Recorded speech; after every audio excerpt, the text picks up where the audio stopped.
है कि अब देश को एक ऐसे नेतृत्व की ज़रूरत है जो समाज को बांट के राजनीति ना करे, समाज को जोड़ के राजनीति करे। सब लोगों ने गुजरात मॉडल को देखा 2014 से 2019। मुझे लगता है अब महाराष्ट्र मॉडल की बात आ गई है। अब लोगों को महाराष्ट्र मॉडल चाहिए और शरद पवार साहब एक ऐसे लीडर हैं, एक ऐसा नेतृत्व है जो आने वाले समय पे इन सांप्रदायिक ताकतों को लड़ने का काम करेगी, इनको हटाने का काम करेगी और देश में एक स्थिर सरकार आएगी जो विकास की बात करे, लोगों को सबको भाईचारे की बात करे, सबको साथ लेके चलने की बात करे। आपको क्या लगता है अभी एनसीपी पार्टी पूरे देश में अपना जलवा दिखा पाएगी? जी, एनसीपी पार्टी का तो पूरे देश में वैसे ही जलवा है। 1999 में जब इस पार्टी की स्थापना हुई तो 2 महीने के अंदर अंदर Limca book of world record में इन्होंने राष्ट्रीय पक्ष का दर्जा हासिल किया। तो जब से पार्टी बनी है तब से लगातार सत्ता में रही है और पवार साहब को हर जगह पे, हर स्टेट में लोग मानते हैं, देश के लोग पसंद करते हैं। किसानों के लिए जो उनकी नीतियाँ रही वो बहुत ही महत्वपूर्ण, बहुत ही अच्छी नीतियाँ थी और पवार साहब को लोग दिल से चाहते हैं। और 2024 में अब उनके अलावा कोई और नेतृत्व मुझे देश में दिखाई नहीं देता। हरियाणा में जैसे सर चुनाव आ रहे हैं, पंचायत चुनाव, जिला परिषद चुनाव, तो राष्ट्रीय पार्टी का क्या योगदान रहेगा? योगदान क्या है, हम पवार साहब ने हमेशा बोला है कि युवा साथियों को लड़ाने का काम करेंगे। हमारी पार्टी में आज महाराष्ट्र में देखेंगे अभी भी 20-22 विधायक हमारे युवा से हैं। हमारे जो लक्षद्वीप से सांसद हैं पीपी फैसल जी, वो भी युवा से हैं। हरियाणा में भी युवाओं को ज़्यादा मौका मिलेगा और हमें लगता है सोनिया जी जिस तरीके से मेहनत कर रही हैं, आने वाले समय में वो विधानसभा में सबसे जल्दी दिखेंगी।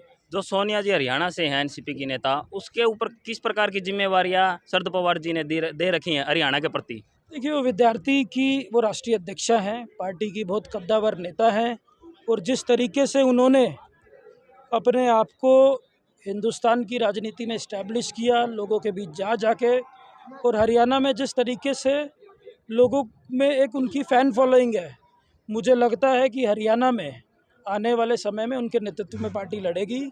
पवार साहब ने को पूरा भरोसा है उनके नेतृत्व पे और हरियाणा में आने वाले समय में बदलाव होगा जिसमें राष्ट्रवादी कांग्रेस पार्टी एक अहम भूमिका निभाएगी। गुजरात और हिमाचल में सर चुनाव है, उस पे क्या?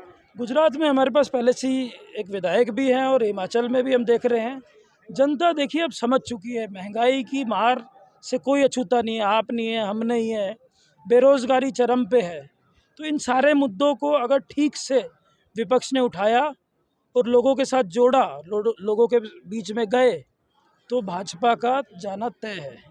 आपको क्या लगता है भाजपा जिस प्रकार से बेरोजगारी को बढ़ावा दे रही है और जैसे नौकरियां खत्म ही हो रही हैं, जैसे जैसे सरकार ये योजनाएं लेके आ रही हैं, अग्निपथ योजना लेके आई है, तो अग्निपथ योजना के बारे में आपका क्या कुछ कहना है?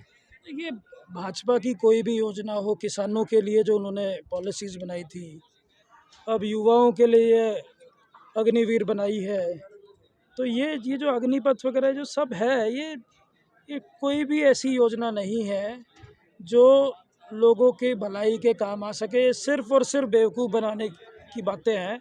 प्रधानमंत्री जी बोलते हैं कि रेवड़ियाँ बांटने का कल्चर सारी पार्टी कर रही है, लेकिन रेवड़ियाँ खुद बांटते हैं। 2014 से हमने देखा 2-2 करोड़ रोज़गार हो, बड़े बड़े घोषणाएँ हो, उनको सिर्फ ब्रांडिंग मार्केटिंग से लेना देना है। डर हमें इस बात का है कि हमारी स्थिति श्रीलंका जैसी ना हो जाए।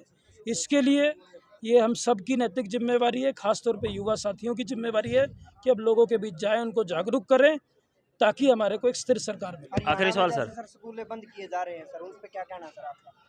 कहना यही है कि उनकी जो भी पॉलिसी, हम तो यही कह रहे हैं पिछले 7-8 सालों से, जब वो लोग समझते नहीं थे, मुद्दे जात पात और धर्म में उलझा के रखते थे, लेकिन आज मूल मुद्दे भावनात्मक मुद्दों पे हावी हो रहे हैं और लोग समझ चुके हैं। अब लोग जल्दी इनका सफाया करेंगे। आखिरी सवाल सर, किसान आंदोलन में एनसीपी की क्या अहम भूमिका रही थी? किसानों के मसीहा के तौर पे हमेशा शरद पवार साहब माने जाते हैं। आज देश की सबसे बड़ी और सबसे पहली कर्जा माफ़ी शरद पवार साहब ने की थी। इन लोगों ने तो सिर्फ घोषणाएं करी। किसान पवार साहब को बहुत पसंद करते हैं और किसानों के हक की बात कहीं पे भी आती है तो राष्ट्रवादी कांग्रेस पार्टी और शरद पवार साहब सबसे पहले खड़े नजर आते हैं। धन्यवाद सर।